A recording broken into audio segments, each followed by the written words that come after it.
Hi-ho, everybody. Guess where you are? You're in the jungle, baby. Wrong band.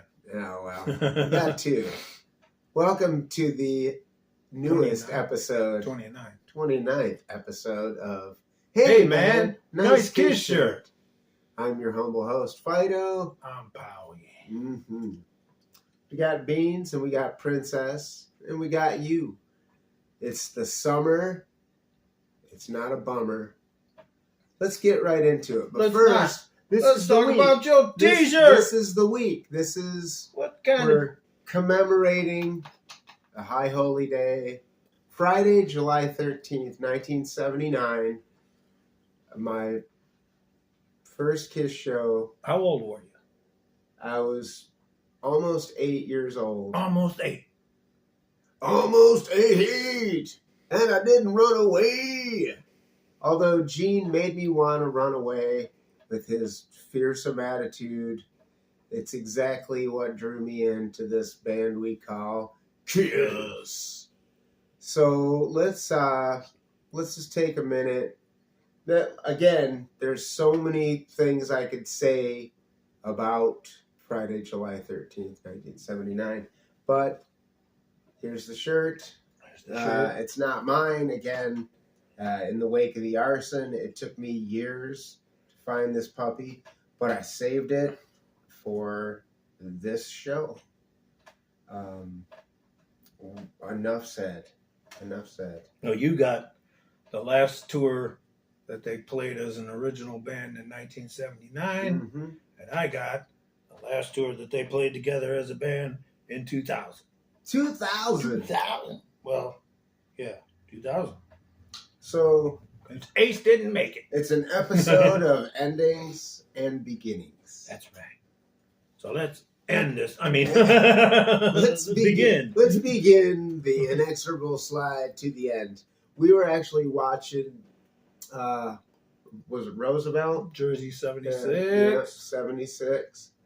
And I don't know when it had come up. Was it a question that we had about a dream show? What, if we could... Yeah, if we could go back, and because that was like Jay Giles, Mm-hmm. Bob Seger, Yep. Point Blank. And Point Blank.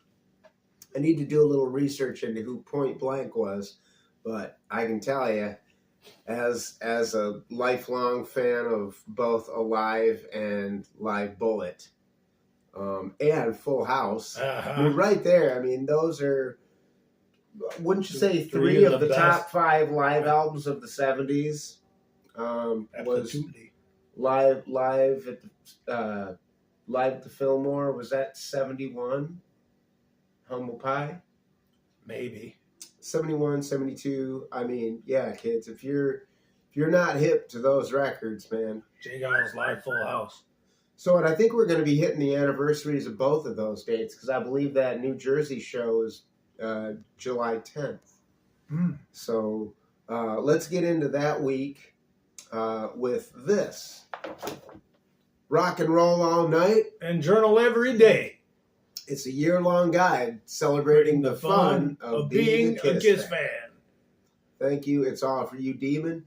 He does his thing on YouTube every Friday. You'll be seeing this on Wednesday, so it's a little something to tide you over till Rick brings you his little special brand of joy. Him and Strutter Man holding it down. July 9th.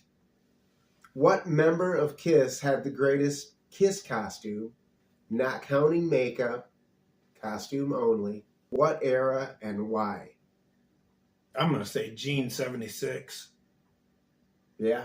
The dragon boots with the scales. The solid armor, breastplate. The armor, the spikes. It's just, man, holy crap. It was. Mm-hmm. I don't remember if I got Destroyer first and saw the album cover and was like, what in the hell are they wearing? And then saw pictures of them in said Destroyer costumes and was like, huh? Yeah. I don't think I really put those two together until Alive 2, until, looking at the evolution of Kiss. Right. And seeing, those pictures. And man, that's part of why it wasn't just pure dumb fascination that we all just like laid on our bedroom floors with that gatefold open wide and just stared and poured over, and it took hours upon hours. We got so much enjoyment out of that, but a lot of it was just simply, again, the mystique of the era, just going through and trying to sort of triangulate. Oh yeah, I saw this picture. I didn't see this in a magazine, but I saw it, like a Red Room photo. You see those. Yep. You see those in black and white, and your little mind just tries to go, oh yeah, that's 70, 73, 74, 75. I don't know, For me, my most entrancing Kiss era costume-wise was Hotter Than Hell. It was 74, early 75.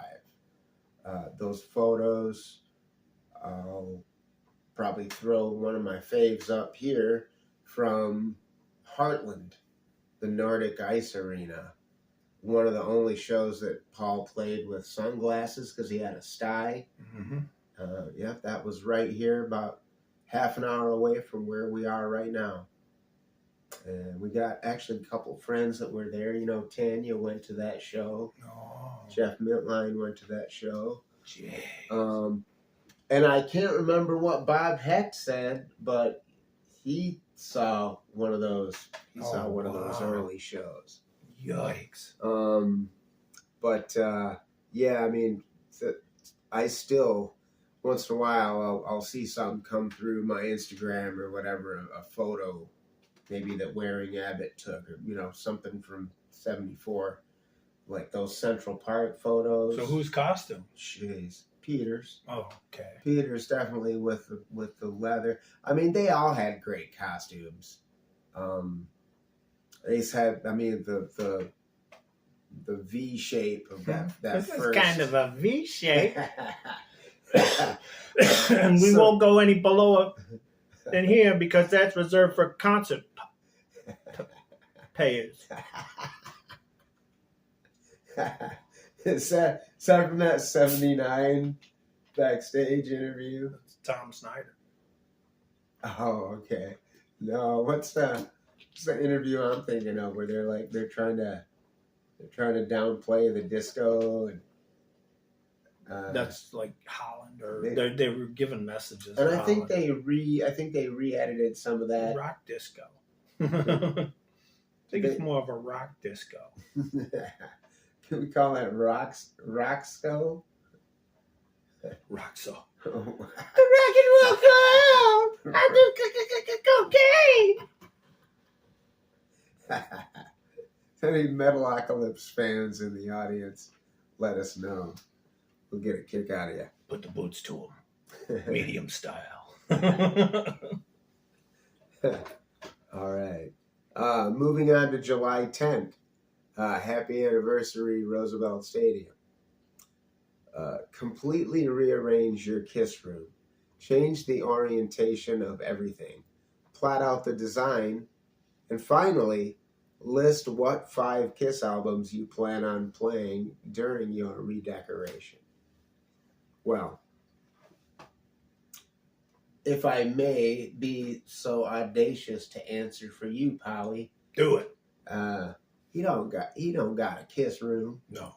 I am a collector who is still more of a fan than a collector.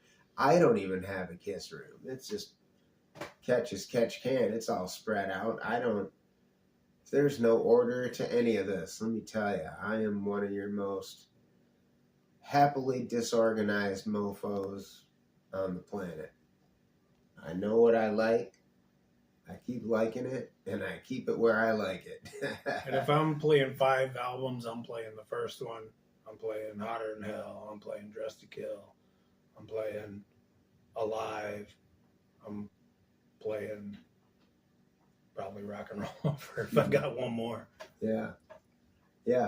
I mean, that's all you need. That's all you need.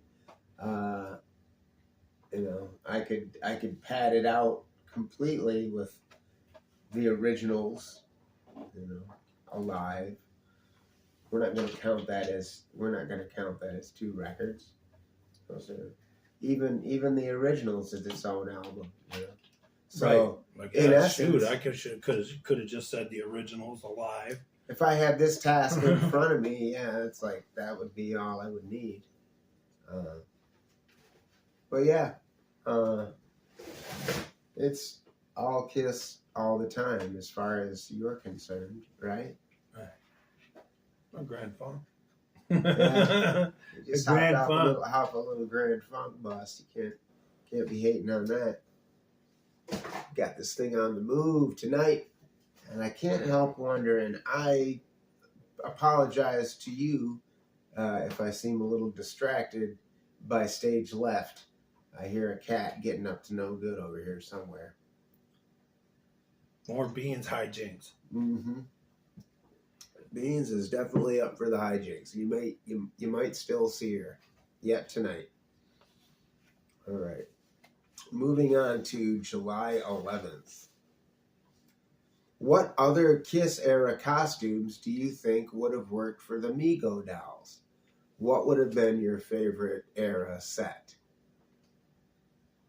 Once again, I'll go with Destroyer would have been my favorite to see.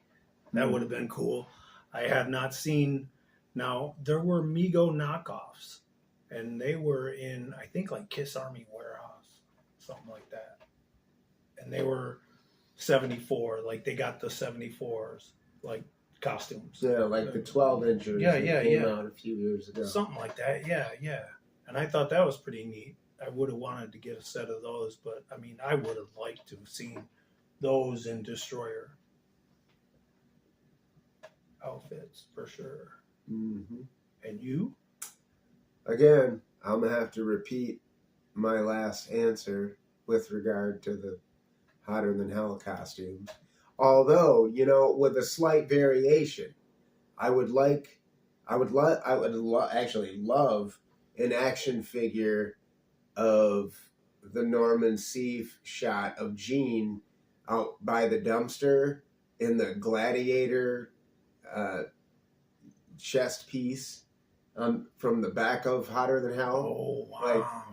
Which wasn't technically a Gene costume, but I think that's a pretty exciting, just for the fact that it was a look, it was something that there are photos that show Gene looking like that with the goblet. Like, that would make a really cool action figure. So if I could have a Hotter Than Hell set, and that would make it even cooler if the packaging only had Japanese, Oh, wow. Like a Mego doll, a set of Mego dolls that were manufactured for the Japanese buying audience. You know what else would be a cool collectible is the marionettes. Oh, yeah, those. That they got in 77 when they went to Japan. Like, can you picture a set of those? I thought those were kind of creepy looking, but I thought they were all right. Yeah. Just the fact that they were homemade by fans. Exactly, yeah. Badass.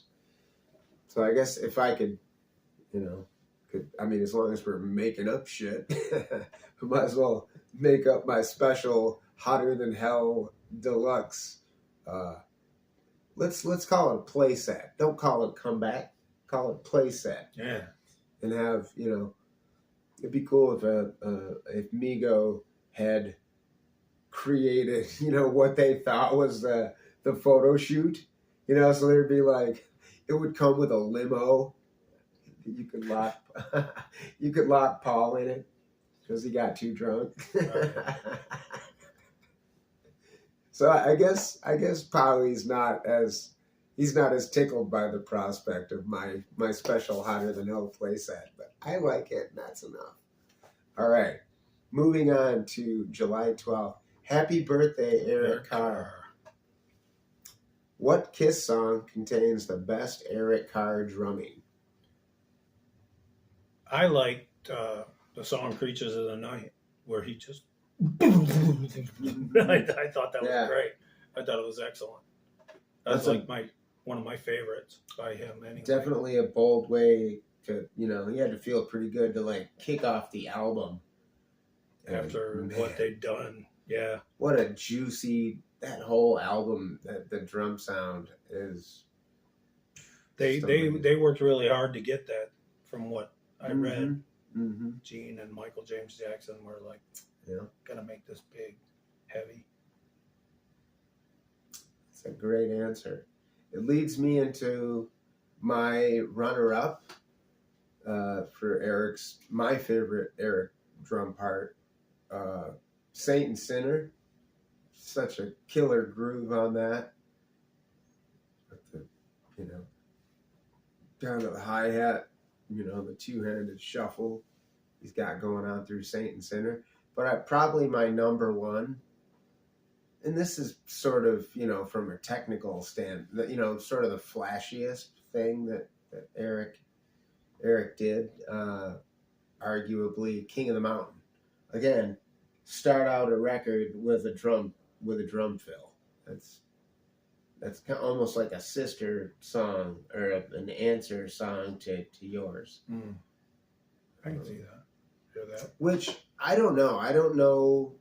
I've not read any inside baseball on King of the Mountain as to whether like maybe that was just something he did to get warmed up, or if their intention was to, you know, if that was a sort of a scripted moment. I don't know, but I could see it going either way, because the opening fill is.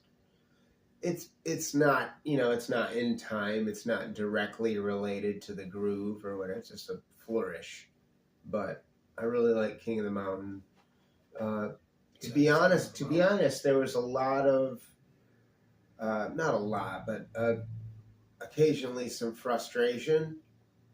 As an OG Kiss fan, like sort of expecting a certain vibe out of a drum part. And the way Eric dominated the toms, you know, he'd ride toms as opposed to cymbals a lot of the time. And for quite a while, that like stuck out to my ear, like, oh man, what is it with him and the toms, man? Like, there's a ride cymbal over there. It needs love. Hit that thing, you know? But that again, you know, and like in retrospect, you look back and you go, yeah, well, that's probably what I would have done too. I would have tried to find like my thing. How do I differentiate myself from Peter Criss as opposed to placating a fan who might want to just hear more of that type of thing when they listen to Kiss. But, I concur.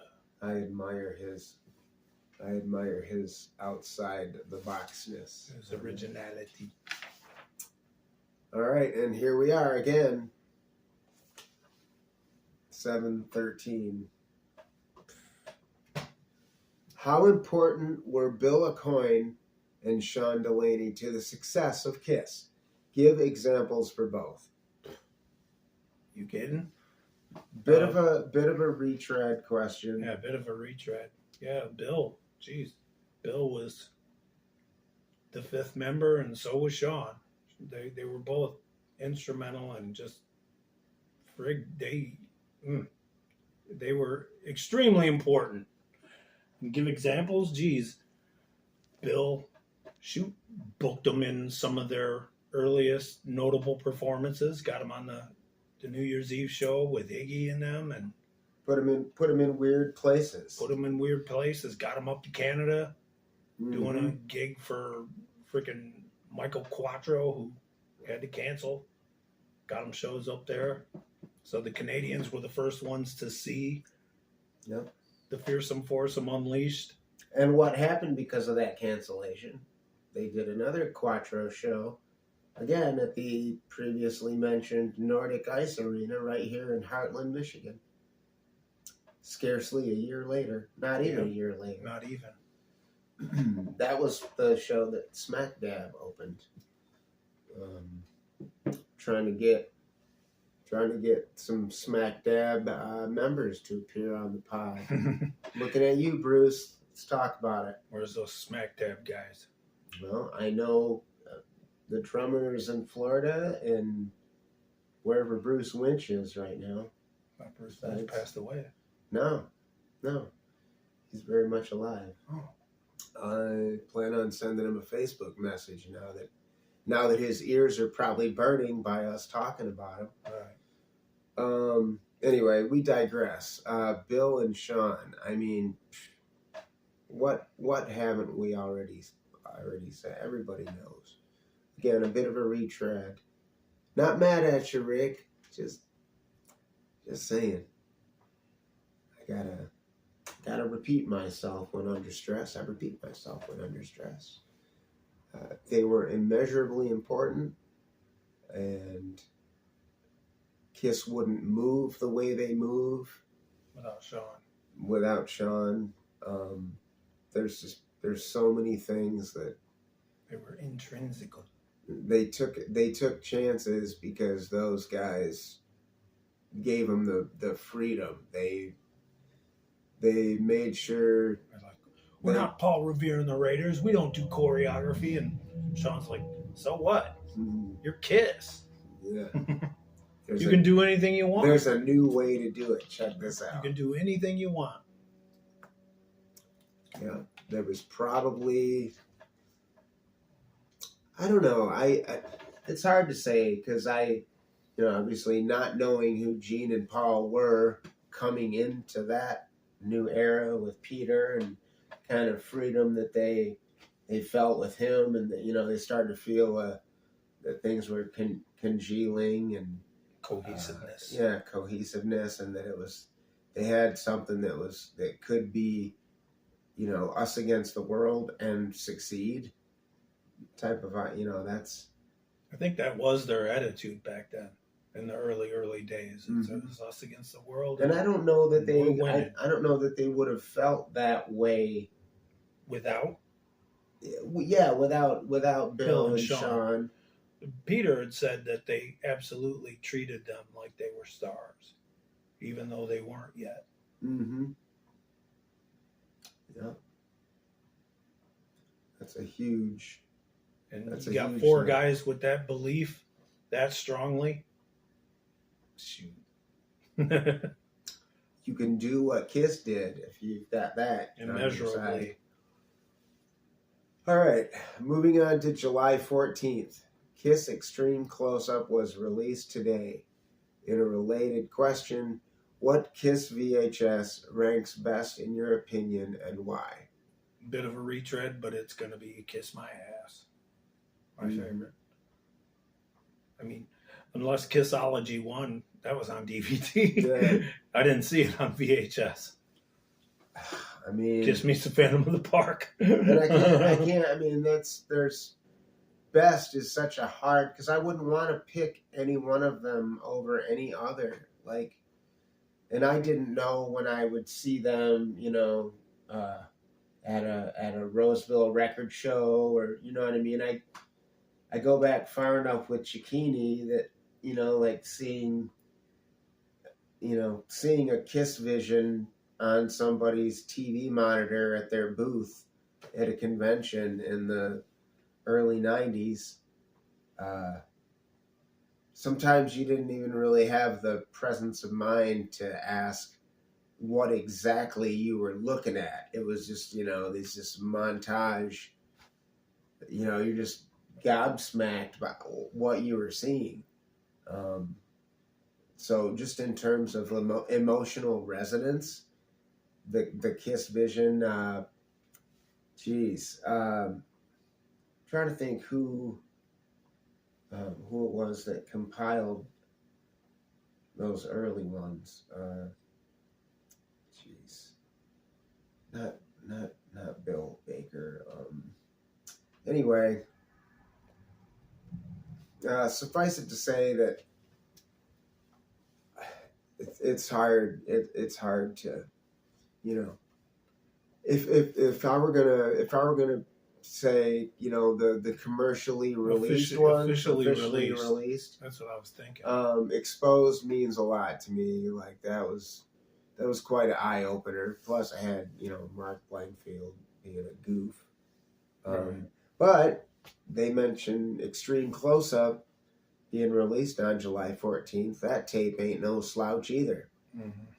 You know? So, can't pick just one. Next question. July 15th. Describe the smell of a classic Kiss album. Well, how's this for a classic? It's Dressed to Kill. It's Kiss's Van Halen 2.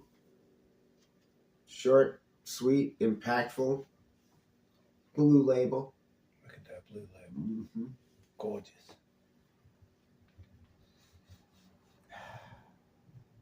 Smells like an old Playboy.